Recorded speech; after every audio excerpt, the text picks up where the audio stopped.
बिस्मिल्लाहिर्रहमानिर्रहीम, अस्सलाम वालेकुम। आज ऐसी फैमिली हमारे साथ मौजूद है, मुतासरा फैमिली, जो थाने के चक्कर लगा लगा के थक गई।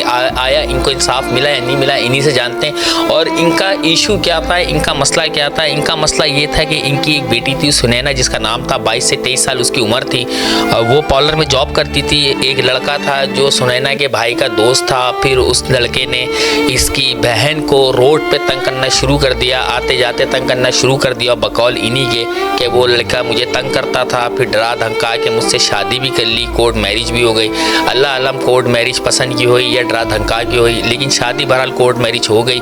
उसके बाद जब वो लड़की जब वो नशा करता था, लड़का बकौल लड़की के वो नशा करता था और नशे की हालत में मारा पीटा करता था। और फिर जो है उसके बाद मैं इसके साथ रहना नहीं चाहती ये बोल के लड़के से वो अलहदा हो गई। और अलहदा क्या हो गई, लड़के ने खुद गली के कोने पे लाके, घर के बाहर लाके उसको छोड़ दिया कि आप अपनी बेटी संभालें, मैं इसके साथ रहना नहीं चाहता। अब वो लड़की अब एक बच्चे की माँ है और अब वो अपने घर में माँ बाप के साथ मौजूद हैं। इनके माँ बाप क्यों दर बदर की ठोकरें खा रहे हैं, इनको माँ बाप को किस चीज़ का इंसाफ नहीं मिल रहा, इनसे ही जानते हैं। सर अस्सलाम वालेकुम। वालेकुम अस्सलाम। अच्छा, मुझे ये बताएं कि आपकी बेटी को तंग किया जाता था, शादी के लिए फोर्स किया जाता था, डराया जाता था, धमकाया जाता था मुझसे शादी करो, और जब शादी हो गई तो आपकी बेटी को क्यों छोड़ दिया उस लड़के ने? देखिए, ये मेरे बेटे का दोस्त बन के आया यहाँ पे और मुझे बोला कि ये मेरी बहनें हैं। और मैं तो अपने बच्चों को यही बोला कि बहनें आपकी जवान हैं और आप दोस्ती बाहर की रखें।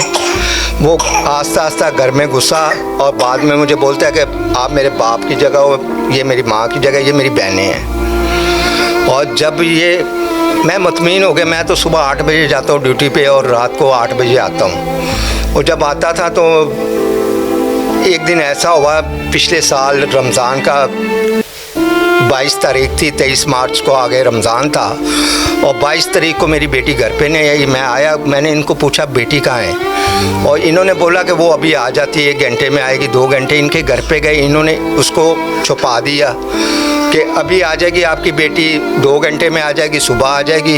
इंतज़ार करते रहे, 22 तारीख गुजरी, 23 आ गई।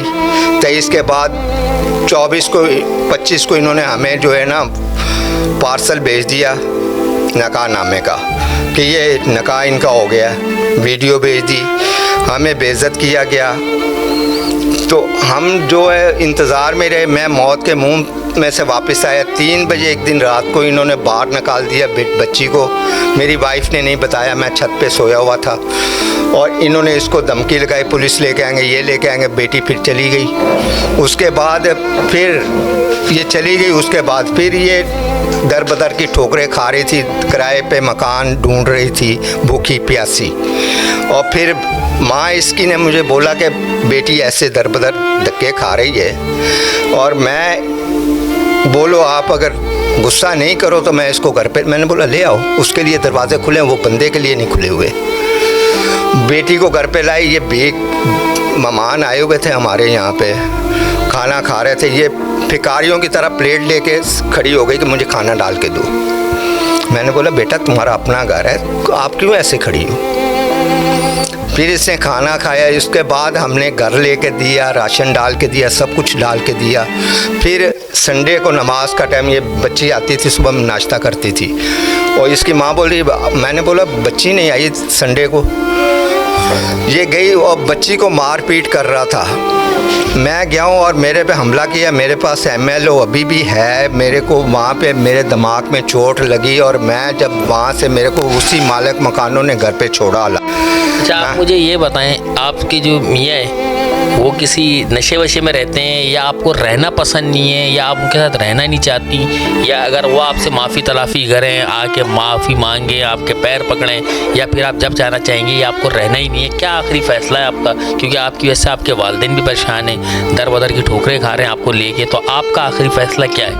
नहीं रहना। आप नशा करता है, शराब पीता है, नहीं रहना। तो अब नहीं मौका देना। पहले एक बार मौका दिया, पहले भी उसने बोला मैं सुधर गया हूँ, आ जाओ वापस, तब भी नहीं गया। तो अब आप क्या चाहती है, डिवोर्स चाहती है उससे? जी। तो आपने इस बच्चे के बारे में सोचा है क्या होगा उसका? मैं पाल लूँगी। आप क्या कहती हैं आंटी, जाहिर सी बात है, बेटी जो होती है माँ बाप की जो है जिगर का टुकड़ा होते हैं, औलादें जो है हर माँ बाप की जिगर के टुकड़ा होती हैं। तो आप क्या सारा मामला देख के आप क्या कहती हैं? आप एक माँ हैं, आप पे क्या गुजर रही होगी ये तो हम ही जानते हैं, और आप भी जानती हैं कि आप पे क्या गुजर रही होगी। तो आप इन सारे मामलों में आप क्या कहेंगी? क्या आप चाहेंगी कि बेटी घर ना जाए, या आप चाहेंगी? अभी नहीं चाहेंगे, हम अभी चाहेंगे कि हम अपनी बेटी को आज़ाद करवाएंगे, क्योंकि हमारी बेटी अभी तो जिंदा है, तो आ जाती है तो बाद में कौन इसको देखेगा। वो शराब पीता है और उसके अपने बाप के कहने पे लग के ना, तो उनके घर वाले जो है ना वो भी सही नहीं है, ठीक है। उनका वो ससुर है, देवर है, वो लोग आगे भी पीछे भी उन्होंने क्या किया, घर पे आके उसके देवर ने बेटी के कपड़े फाड़ दिए, ससुर ने भी मारा पीटा, ठीक है, उसने भी मारपीट की, बच्चे बड़ों को भी, मेरे बड़े बच्चे को भी, उससे बड़े को भी जख्मी किया है। अभी फिर आया आज भी, तो आज भी तो हम नहीं चाहते कि हमारी बच्ची वहाँ पे जाए, हम इंसाफ चाहते हैं, हम अपनी बच्ची को आज़ाद करवाना चाहते हैं। जी, आपने सुना एक माँ बाप की स्टोरी, एक ऐसी लड़की की स्टोरी जिसने शादी तो कर ली, शादी के बाद एक बेटे की माँ, एक बच्चे की माँ भी है, और अब वो उस शख्स के साथ रहना नहीं पसंद करती, नहीं उस शख्स के साथ रहना चाहती जो शराब के नशे में उसको मारता हो, धुतकारता हो। मियाँ बीवी एक ऐसा अजीम रिश्ता होता है, इस रिश्ते की वो कदर ना करता हो, ना समझता हो। अब वो लड़की भी रहना नहीं चाहती, माँ बाप भी यही चाहते हैं कि हम अपनी बेटी को अपने घर में ही रख लेंगे, हमें डिवोर्स चाहिए, हमारा मुतालबा यही है। तो हम खुदारा जो इस इलाके का थाना जो जमानटन, मेरे ख्याल से जमानटन थाना लगता है, तो खुदारा एसएचओ साहब से गुजारिश करते हैं, हेड मॉडल साहब से गुजारिश करते हैं, डिप्टी डीएसपी साहब से भी गुजारिश करते हैं कि खुदारा फिलफौर इस मसले को देखा जाए। जब एक लड़की ही रहना नहीं चाह रही, डिवोर्स चाह रही है, फिर लड़के का बार बार इस घर पे आना और इनको मारना धमकाना, ये एक कानूनी तरीके से इससे निपटा जाए। कैमरामैन जवाद के साथ सैयद फैज़ान, डे न्यूज़ कराची।